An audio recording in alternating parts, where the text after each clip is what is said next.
दोस्तों, मोहम्मद यूनुस भारत की foreign policy को चैलेंज करने लगे हैं। वो सार्क जिसका पाकिस्तान टेररिज्म के कारण हमने बॉयकॉट किया था, और इतना ही नहीं, हमारे साथ मिलकर बाकी देशों ने भी, जैसे कि भूटान, अफगानिस्तान, बांग्लादेश ने भी पाकिस्तान को बॉयकॉट किया था और कहा था कि हम सार्क समिट में पार्टिसिपेट नहीं करेंगे। तब से दोस्तों सार्क मोर और लेस डिफंक्ट हो चुका है, लेकिन अब बांग्लादेश कह रहा है इसको मैं रिवाइव करवाऊंगा। जी हाँ दोस्तों, शायद आपको सार्क नाम की ये बॉडी याद होगी। पाकिस्तान आईएसआई आगे बढ़ के ऐसा काम की है तो पाकिस्तान को खुश तो करना पड़ेगा। क्यों हो भी क्यों ना, आप देख लीजिए, अगस्त 30 की बात है। पाकिस्तानी पीएम बांग्लादेश के यूनुस में, दोनों में होती है चर्चा और उसमें यही बात निकलती है। पाकिस्तानी पीएम कहते हैं कि सार्क को रिवाइव करना होगा, बांग्लादेश के यूनुस कहते हैं हाँ सार्क रिवाइव होगा, मैं करवाऊंगा। ऑफ द स्टेट्स के साथ बातचीत होगी, बैठक होगी और इसको हम करेंगे रिवाइव। नाज़रीन, मज़ीद वीडियो आपके साथ शेयर करते हैं। उससे पहले आपको बताते चलें कि आपको याद होगा सार्क कॉन्फ्रेंस हुआ करती थी जिसमें एशिया के तमाम ममालिक शामिल थे। 2015 में ये कॉन्फ्रेंस पाकिस्तान में होनी थी, जिस पर भारत ने आने से इनकार कर दिया था। और भारत के ऐलान के बाद बांग्लादेश, अफ़गानिस्तान और भूटान ने भी ऐलान कर दिया था कि हम भी इस कॉन्फ्रेंस में पाकिस्तान नहीं जाएंगे।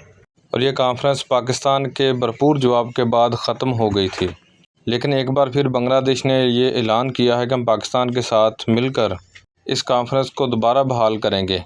तो चलिए हम आपको इंडियन मीडिया की ज़ुबानी सुनाते हैं कि वो इस बारे में क्या अपना रद्द-ए-अमल देते हैं और क्या कहते हैं। दोस्तों, मोहम्मद यूनुस भारत की फॉरेन पॉलिसी को चैलेंज करने लगे हैं। वो सार्क जिसका पाकिस्तान टेररिज्म के कारण हमने बॉयकॉट किया था, और इतना ही नहीं, हमारे साथ मिलकर बाकी देशों ने भी, जैसे कि भूटान, अफगानिस्तान, बांग्लादेश ने भी पाकिस्तान को बॉयकॉट किया था और कहा था कि हम सार्क समिट में पार्टिसिपेट नहीं करेंगे। तब से दोस्तों सार्क मोर और लेस डिफंक्ट हो चुका है, लेकिन अब बांग्लादेश कह रहा है इसको मैं रिवाइव करवाऊंगा। जी हाँ दोस्तों, शायद आपको सार्क नाम की ये बॉडी याद होगी। इसमें अफगानिस्तान, भूटान, मालदीव, पाकिस्तान, बांग्लादेश, इंडिया, नेपाल और श्रीलंका इसके सदस्य हैं। मोर और लेस भारतीय उपमहाद्वीप के सारे देश इसके सदस्य हैं। अब दोस्तों होता ही है, 2016 का सार्क समिट होना था उसको इस्लामाबाद में, लेकिन उस साल उरी टेरर अटैक होता है सितंबर 18 को, और उसके बाद इंडिया कह देता है कि हम इसमें पार्टिसिपेट नहीं करेंगे पाकिस्तान में होने वाले सार्क समिट में। और उसके बाद बांग्लादेश, भूटान, अफगानिस्तान भी कहते हैं कि हम भी इसमें पार्टिसिपेट नहीं करेंगे। और तब से अगर आप देखें तो इक्का दुक्का बीच में कुछ मिनिस्ट्रियल बैठक वगैरह हो जाती है, अदरवाइज वो भी वर्चुअल। अदरवाइज सार्क समिट अगर आप देखें तो पूर्ण रूप से डिफंक्ट हो चुका है।